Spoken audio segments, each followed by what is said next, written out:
셋, 둘.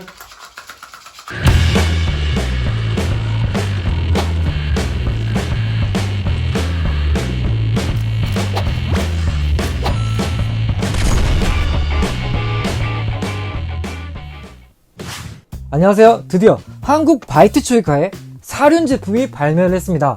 그동안 바퀴는 4개지만 사실상 전륜 혹은 후륜을 선택해서 모터로 인한 구동은 이륜만 가능했었는데, 오늘 보여드리는 이 알젠테레오는 사륜 구조라고 하니까 우리 빨리 알아보도록 하죠.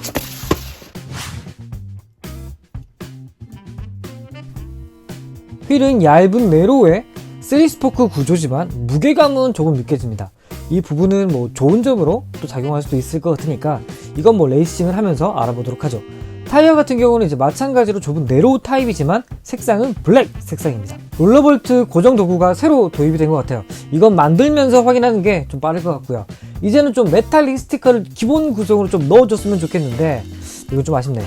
그래도 지금 보여드리는 뭐 롤러볼트라든지 뭐 크라운 기어라든지 그동안 바이트 초이카에 보지 못했던 부품들이 다소 들어간 거를 생각하면 그래도 모터는 조금만 더 올려줬으면 하는 뭐 바람도 있습니다.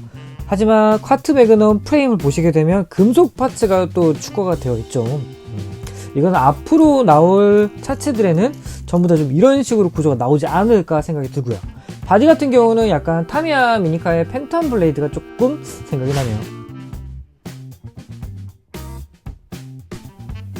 제가 보여드리지 못했던 럭키 튠업 셋도 함께 보여드렸으면 좀 좋았을 것 같은데 제가 좀 준비를 못했습니다. 이번에는 대신에 그동안 제가 조금 모아두었던 모터와 기어를 교체를 해보도록 하겠습니다. 대신에 뭐 성능은 약간 한 단계씩만 업그레이드 된 거라서 뭐 그렇게 성능이 비약적으로 높진 않습니다. 그리고 이제 롤러볼트 같은 경우는 이번에 도입이 됐잖아요. 건전지 쪽에도 들어가 있더라고요. 대신에 건전지 쪽은 좀 손으로 풀어도 무방한 거는 같아요. 안 그러면 이게 회전수가 조금 많아서 불편하신 분들도 있을 거는 같아요. 하지만 건전지와 바이트 롤, 이 하나의 도구로 전부 다 활용이 가능하도록 만든 거는 나름의 배려가 아닐까 싶어요. 그리고 프로펠러 샤프트가 있어서 제가 앞부분을 열면 안 되는데 한번 열어봤습니다. AS는 안 될 것 같고요. 열어버렸으니까. 이전 모델도 마찬가지지만 스위치 관련된 부분은 조립 난이도가 조금 있다라고 판단을 했나봐요. 그래서 아무래도 어린 친구들이 타깃인 제품이다 보니까 그 점은 어떻게 보면 배려라고 생각을 합니다. 하지만 이제 저 같은 경우는 크라운 기어가 하나 없네 라고 생각을 해서 뭐 결국엔 열어봤는데 뭐 덕분에 이제 새롭게 발매된 사륜의 구조를 좀 알아볼 수는 있었습니다.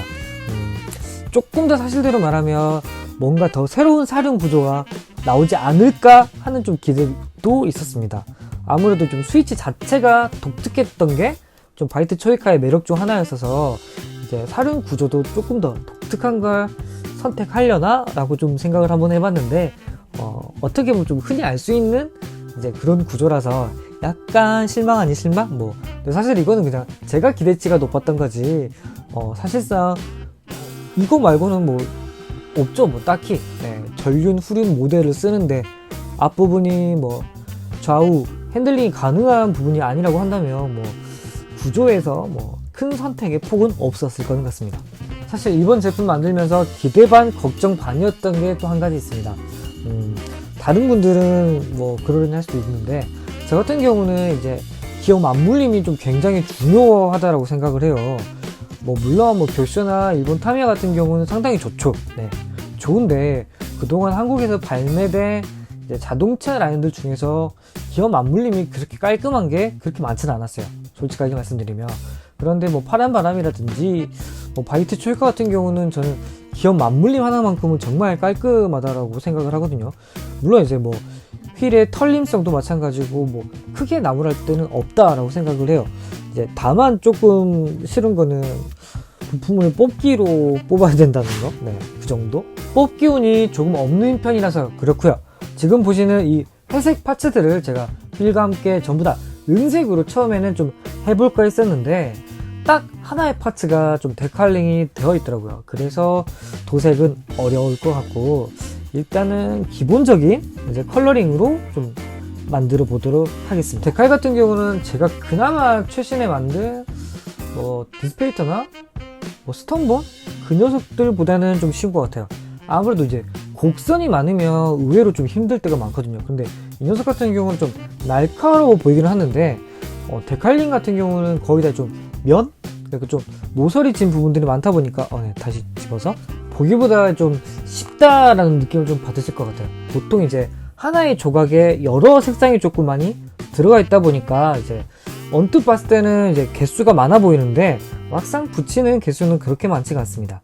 뭐 그래서 저도 좀 손이 아프긴 한데 이 정도는 저도 붙이는데 무리가 없더라고요. 다른 타입의 사륜 모델도 있었는데 이제 전 개인적으로는 이제 오리지널 색상 9 중에서는 이 녀석이 조금 더 마음에 들더라고요.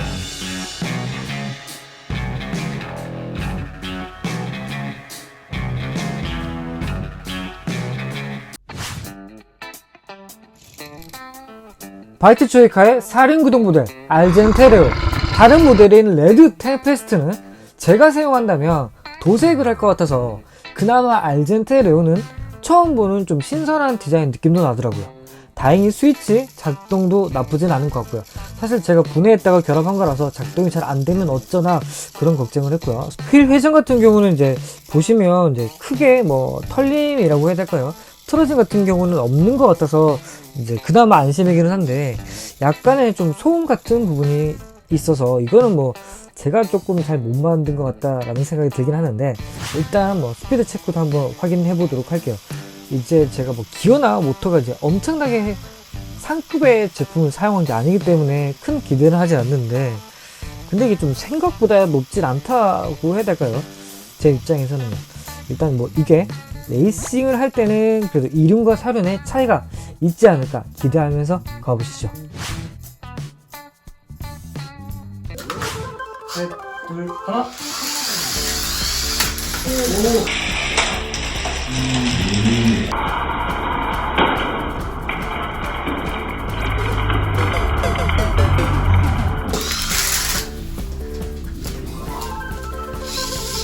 처참하게 날아가는데.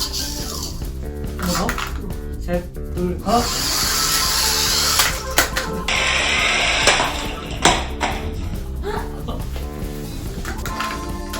셋, 둘, 하나.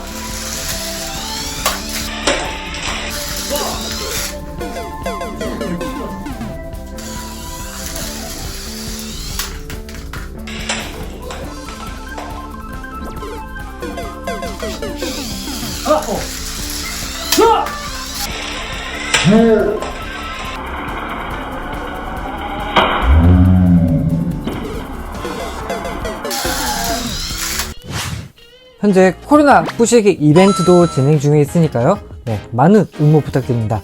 그럼 지금까지 가성비 키덜트 가덜트였습니다.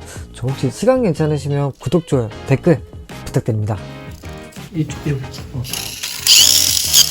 또 하나, 두 개 빼, 두 개. 원하는 거. 요거 그거 안 된다고. 요거 그래?